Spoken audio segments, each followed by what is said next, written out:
We are still continuing our conversation featuring the Don Johnson, a successful entrepreneur celebrating nearly 2 decades of running your own business and businesses.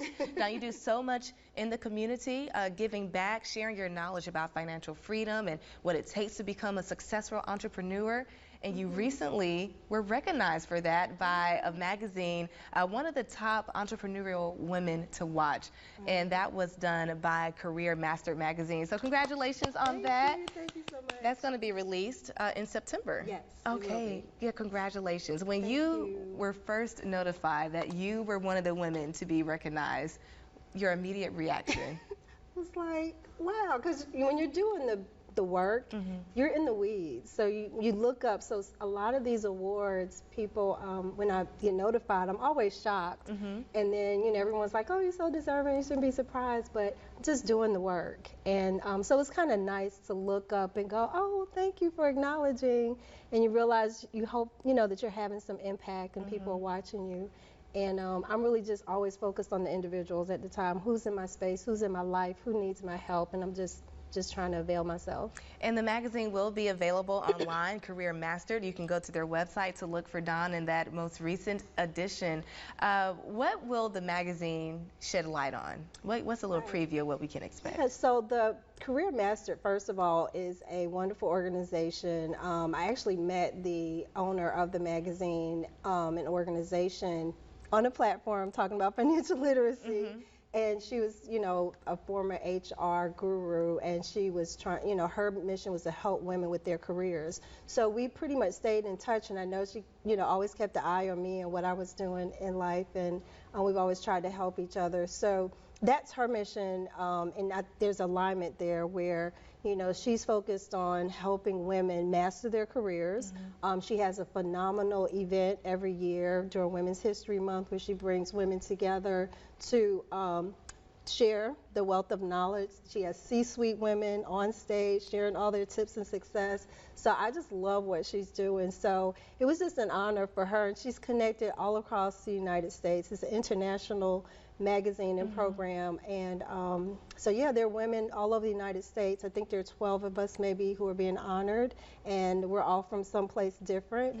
So it's just kind of nice to be in that space, and we're all just sharing our journey, what inspired us, and so yeah, get the magazine and you're going to learn from more women than me, and phenomenal women who I'm just excited to be in the same space with them. That's one thing I love about Dawn. We're talking about you being featured, and she always shows love to everyone else. You're such a humble person. I know that has to be a key to your success. But let's go back to what you talked about a little bit earlier in the show, and you mentioned it a little bit here, talking about just being in different spaces. And you mentioned sometimes you're the only black woman or black person in those spaces. How has that benefited your career, and what were some of the challenges that you faced when you were that only person of color in the room? Absolutely. So it's just making sure that sometimes when you're in that space, you're trying to assess, okay, do you have me here because you have a diversity initiative and you want to make sure you check in that box, or do you really want to hear what I have to say?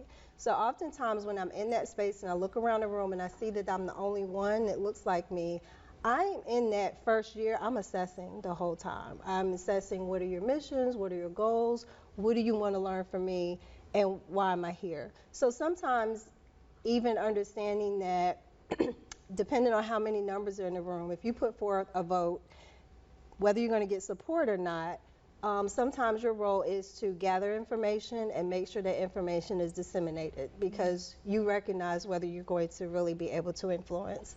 And understanding, okay, am I here to educate? So when discussions are happening, making sure you're dropping those nuggets, that data, those statistics, to have a meaningful impact of where that organization says they want to go. So I think there's an assessment there that you need to make, and then another goal of mine is to bring others in the room, because it would be very difficult to reinforce the things that I'm saying, and also helping people understand that we're not a monolithic people, that just because you have a woman in this space and a brown face doesn't mean that I represent everyone who looks like me. You need a multifaceted experience and perspective, and we're not always going to agree. So you need to understand that just having one in a room is not enough, that you need to be able to get a varied perspective from multiple people who don't look like you. I'm so glad that you're sharing insight on that, because I know someone watching probably can't relate. I know I mean, that's been me before, so Right. I can only imagine the number of people that are out here watching, trying to figure out how you become successful, but weave through some of those issues that only you may face internally, but Right. being that voice in the room as well to represent diversity. On that note, for people that are watching right now, they want to one day be in your shoes, a successful entrepreneur, a mom, a wife. I mean, you balance it all. You're superwoman. Also, while helping the community, what would be your advice to them? First of all, I do have to say that even when you're in that space, you just don't know what defines success, right? Because I've had some ups and downs, still going through some things, and that was one of the reasons why I wanted to do what I do, is because as I go through challenges and still experiencing some, that I don't want other people to have to go through the same experience. Because after I get over the hump, I'm going, did I have to go through that? Like, what can I do to make sure that other people may be able to leap over this obstacle and not have to experience that and get somewhere faster? So you're still learning yourself. I'm still learning myself. Well, Dawn, thank you so much for coming on Awareness. Yes. You dropped some great nuggets, some great gems here to help other people become successful and find their way through this world of entrepreneurship.